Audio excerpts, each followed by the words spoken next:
Hey everyone, welcome back to my channel. My name's Emily if you're new here, and today is day 1 of Bookmas, and our topic for today's bookish video is new releases coming out in winter that I'm excited for, so December, January, and February. I have pre-ordered, or at least do plan on buying most of the books I'm going to talk about in this video, and that will be probably a theme that continues into the spring because a good chunk of the books that I want to read that are coming out this year come out in like the first half of the year so far.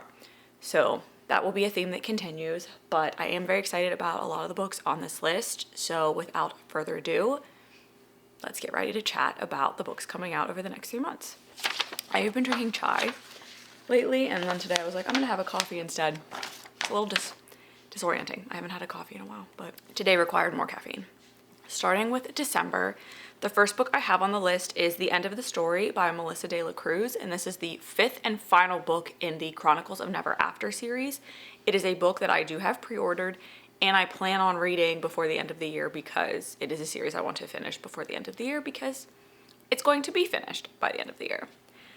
So I can't talk too much about this, but essentially this is a middle grade series about a girl, Philomena, who was living in like the human world, and in the first book becomes part of the world of her favorite book, not knowing that it was a real world. So like she gets taken into this world because she is more than meets the eye when it comes to where she's from and everything. So that's the basic synopsis I can give. And then there's a fight with like this ogre overlord queen over the course of these 5 books, and this will obviously be the finale of that. But the interesting part of these is that you're seeing like Disney stories and fairy tales and stuff come to light, but in a different way. Like with Cinderella, like she's the bad one and the stepsisters were the ones that actually got the short end of the stick. So it's been a fun time for somebody that loves Disney as much as I do, and they're really quick, easy reads. And I do actually plan on giving these 5 books to one of the guys I work with because his daughter is in the right age group for this and loves to read and loves fantasy books. So when I'm finished with the series, I do plan on passing this forward because I don't see myself going back to read it, but I'd love to give that to somebody that may. And that comes out on the 3rd, so very soon. The next book that I have also comes out on the 3rd, and if rumors are correct, will be the Afterlight, Illumicrate Afterlight book for January, so I'm not going to buy this until I know that for sure because I do get that subscription. But that is Under Lock and Key by Lana Ferguson, and she is one of the authors, I will be doing a video about this later on in Bookmas, that I have really grown to love over this year. So very excited that I will have one of these books because all of her other books I have actually just listened to on audiobook, but I'm excited to have a like special copy of her newest release if rumors are to be believed. But this is basically a woman discovers not all monsters are her enemy, and the opposite, in fact, in this new paranormal romance. So I believe this takes place in Scotland. She's raised by the single dad who never really gave her much information about his past, but then after his death, she finds herself thrust into the world he always refused to speak of, with a childhood bedtime story about her father, about a monster that saved her father's life and the name of her estranged grandmother to go off of. So she goes to Scotland to find out more about this and ends up being rescued by a gorgeous, angry Scotsman who thinks she's an idiot and is definitely the last thing she expects. So I'm not sure if he's supposed to be like the Loch Ness Monster. Lachlan Greer has his own secrets to keep, especially from this bonny lass he pulls to safety from the slippery shore. A lass with captivating eyes and a last name he's been taught not to trust. Yeah, I think he's supposed to be the Loch Ness Monster. So I did listen to The Fake Mate, which is like her other paranormal, I guess, romance, but then I've also listened to The Nanny and her new hockey one. Its name is escaping me right now. I really did like that one. That one just came out like a few months ago, I think. I've enjoyed every single audiobook I've listened to by her, so I'm looking forward to actually reading one of her books. Next up, and also coming out on the 3rd, is one book that I probably will read eventually, but didn't really go out of my way to get or pre-order because it's a book that I think will eventually probably be on Book Outlet based on this author. A lot of her books end up there, but I've enjoyed them, is The Party by Natasha Preston. In the heart of the English countryside, Bessie and her closest friends gather at a remote castle for a secret party destined to make this the best spring break ever. But when the first of them dies, the party takes a lethal turn. As the body count continues to rise, Bessie and her friends must contend with a deadly storm and growing internal suspicion, all while trapped inside with the killer. Set against the backdrop of a sprawling English estate, Natasha Pression's latest thriller will have you on the edge of the seat until the party's over. So it's very similar vibes to The Island I read by her. So that's why I'm like, I'll probably read this because I did enjoy that book. It was like fast paced. I enjoyed it. It is a thriller. I just got excited when I saw she has another book coming out. But I think her books are all very similar vibes. So you know what to expect going in. Then another book I have pre-ordered comes out on December 10th, and that is A Monsoon Rising by Thea Guanzon, which is the second book in the Hurricane Wars series. And I can't talk about too much of what this is on. So this takes place after, obviously, the first book, and we have Tasselin and Alaric, who are our two main characters, and they meet in the first book, and he is like the son of the king, or like the ruler of that area. I can't remember exactly what his title was, and then she is part of the Rebel Alliance, and so they're on opposite ends of this battle, but they find out that they have like connections that they're both interested in exploring, and it is not just like it's just not like a romantic connection. There's like magical aspects to it that they're both very interested in figuring out like what's going on there. So I think there's going to be a little bit of like deceit and stuff in here because not everybody knows who she is, but in his area, everybody obviously knows who he is. But I'm very excited for this book. I did enjoy the first one. It is a great enemies to lovers because they still are very much so enemies. It is a slow burn. So the first book did end up with them still basically hating each other. There's a lot of questions not answered yet. And then coming out on December 10th as well is You're Dead to Me by Amy Christine Parker. And I do have the arc for this from NetGalley, and I'm going to try to read it before it comes out.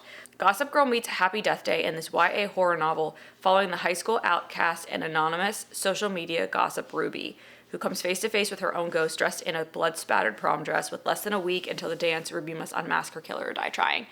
So I got like Girl Carrie vibes from this too. I think it was probably just like, in her dress with blood. But it sounds really interesting. I'm excited to read it. It doesn't seem like a very super duper long read based on the length of the arc I got. So I'm hoping that I can get that in my reading schedule sometime before the 10th and post my review. But also I really just want to read it. So I'm very excited I'm going to read it eventually. I'm just hoping I can do it before release day. So that is all for December. Now to move on to January. All right, so for January, 2 books coming out on my birthday, which is January 7th. The first is the third book in Sarah Adams's When in Rome series, which is Beg, Borrow, or Steal.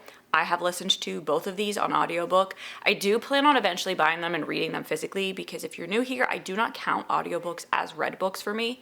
I still listen to them. I've listened to a ton of audiobooks this year, but in order to check them off as a read book, I do physically read them. I do buy physical books of audiobooks that I really liked to read later on. But that's a story for another day. This is about Emily, who is the other sister, but it's about 2 feuding second grade teachers and neighbors who find themselves teaming up in this new rivals to lovers romance set in Rome, Kentucky. Emily hates having her carefully crafted world disrupted by anybody, most of all her legendary nemesis, Jack Bennett. So he left Rome mid-year with his fiancée, and the last thing she ever expected was him to come back, calling off the wedding and ending his relationship. And now he's here to stay as her colleague and her neighbor. Okay, so then he finds out he's now trying to renovate his house, and he realizes he's now neighbors with the one woman who has always pushed his buttons, and discovers he's even more excited about thwarting Emily and her plans to sabotage his return. So I think it's going to be like a fun, like rom-com kind of like them trying to thwart each other's pranks and stuff like that, which sounds really fun. And I really did enjoy When in Rome and Practice Makes Perfect, so I'm hoping that this is right up there with the other ones. Also coming out on my birthday is Adrienne Young's new book, A Sea of Unspoken Things. I just read her book, Spells for Forgetting, and I really enjoyed that. It was a beautifully written, atmospheric book, and I do want to read The Unmaking of June Farrow by her, and I think I will eventually pick this one up as well, if that book is as appealing to me as Spells for Forgetting was. So it says, James and Johnny Golden were once inseparable. For as long as she can remember, James shared an almost supernatural connection with her twin brother Johnny that went beyond intuition. She could feel what he was feeling. So when Johnny is killed in a tragic accident, James knows before her phone even rings that her brother is gone and that she's alone, truly alone for the first time in her life. So when she comes to town to settle her brother's affairs, she's forced to revisit ominous events of their shared past and finally face Micah, the only other person who knows their secrets and the only other man she has loved. And I guess there's just more that comes unraveled that she didn't know about and things that he was hiding that she was unaware of the more she looks into his death and tries to deal with everything. So, sounds great. I'm very excited for that. I did really enjoy her writing style, so we'll hope that it's continued on from Spells for Forgetting. Next is a book I do have pre-ordered. It comes out on the 14th, and that is Beautiful Ugly by Alice Feeney. So that is her newest release. Wives think their husbands will change, but they don't. Husbands think their wives won't change, but they do. So author Grady Green is having the worst, best day of his life. He calls his wife to share some exciting news as she is driving home. He hears her slam on the brakes, get out of the car, and then nothing. When he eventually finds her car by the cliff edge, the headlights are on, the driver's door is open, her phone is still there, but his wife has disappeared.